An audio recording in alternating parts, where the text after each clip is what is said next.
Uy! Uy! Alam mo ba, kapag gumamit ka ng statistics at probability, mas makakasave ka ng pera. Lalo na bilang isang senior high school student. Oh, gusto mo malaman, no? Tara, alamin natin. Alam naman natin na mahirap mag-ipon. Lalo na kung isa kang senior high student na sakto lang yung baon araw-araw. At syempre, di mo may iwasin yung paglibang, pagbili ng kung ano-ano. Pero, may isang dahilan rin naman kung ba't mahirap mag-ipon para sa amin, di ba? Nakita ko na 60% ng students nangangailangan ng extra money para lang sa school funds, sa school projects. Syempre, di naman may iwasan yun. At 40% din ang nangangailangan ng emergency funds para sa biglaang gastos.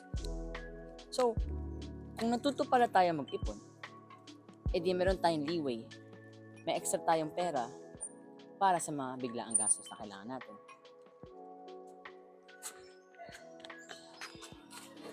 Itong senaryo. Kung automatic na itatabi mo agad yung 20 pesos mo bago gumastos, yung 20 pesos mo sa 100 mo, mas malaki yung probability na may maiipon ka sa dulo ng araw. Kasi nga, ayon sa isang financial study, ang pagpaprioritize ng savings ay kaya magpataas ng chance na makaipon ng 50% kumpara kung gagawin mo to sa huling-huli. Like, mas mataas yung chance mo na makaipon kung uunahin mo mag-prioritize ng savings kaysa ilagay mo yon sa end ng pag-budgeting mo. Ngayon, paano nga ba tayo makapag-ipon? So, eto nga, meron akong ilang simple pero effective tips para sa inyo. Una, mag-set ng ipon goal. Ano ba ibig sabihin ko by mag-set ng ipon goal? Ayon kasi sa isang survey, 75% ng students mas epektibong nakakapag-ipon kapag meron silang specific na goal na siniset. Tulad ng bagong sapatos, bagong gadget, di kaya bagong alahas. Ganda na ito ah. Sisipag na ako. Pag-iipunan ko to. Makukuha ko to ngayong taon. Seryoso ako. Sa akin ka na susunod na taon. Mwah! Number 2, huwag magpapadala sa FOMO or fear of missing out. Di mo naman kailangan na sumama sa mga gala o di kaya sa mga ayanan ng mga kaibigan mo na kumain sa labas. Kasi nga, ayon sa data, 50% ng students nagsisising gumastos na hindi naman nila kailangan. Na napilitan lang sila. At, ayun, nadali ng kaibigan. Oh, tapos na tayo sa exam, libre na tayo ngayon. Gala naman tayo. Ayoko, may gagawin ako. Nag-iipon ako. Ipon. Kakala lang. Ano ba gusto mong bilhin? Wala lang. Gusto ko lang mag-ipon na madaming pera. Para saan? Number 3, mag-budget ng maayos. Kung may baon kang 100, subukan mo naman itabi yung 20 pesos mo dun.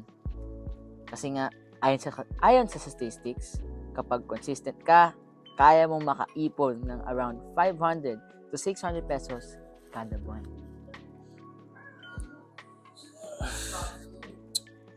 Wala, check ko nga muna mga pera ko ng araw.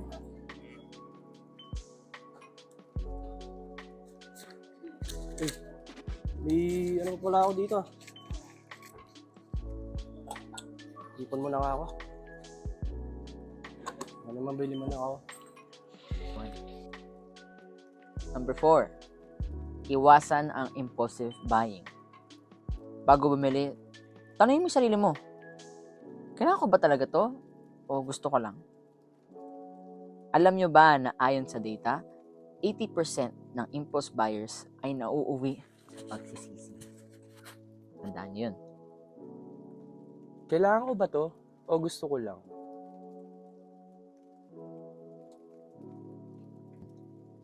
Number 5, humanap ng extra kita. Kahit simple lang yan, pa 50-50 pesos, pa 100-100, ganun. Kung may talent ka naman sa art, di ka editing, o kahit sa pagbebenta lang ng snacks sa school, gamitin mo yun para kumita ka ng extra. Ayon nga dun sa isang data na nakita ko, 40% ng students kumikita lang sila mula sa small side hustles nila. So yun nga, yun yung 5 tips ko sa inyo para makapag-ipon palalo.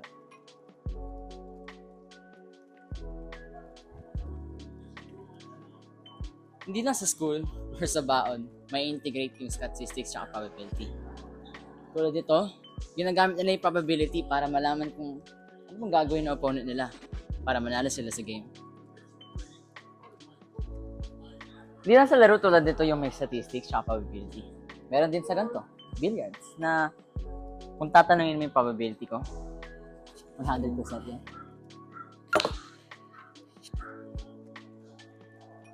Hindi lang rin sa daily life magagamit yung statistics at probability, pero kundi na rin sa isang workplace environment tulad nito. Gaya ng cafe or ng bar, statistics na ay magagamit para matrack, kunyari, yung customer na nag-order ng preferences nila, tulad ng percentage ng asukal, ganun. Or di kaya kung palagi ba sila nag-order ng regular coffee, latte, or tea, or di kaya na drink sa isang bar. Cheers. Ako nga pala si Sean Louie Araula. Ito na ang tapos ng vlog. Mulitin ko lang sa inyo, hindi lang para sa isang tao ang statistic at probability, kundi para sa lahat. That's it for me. I'm signing off.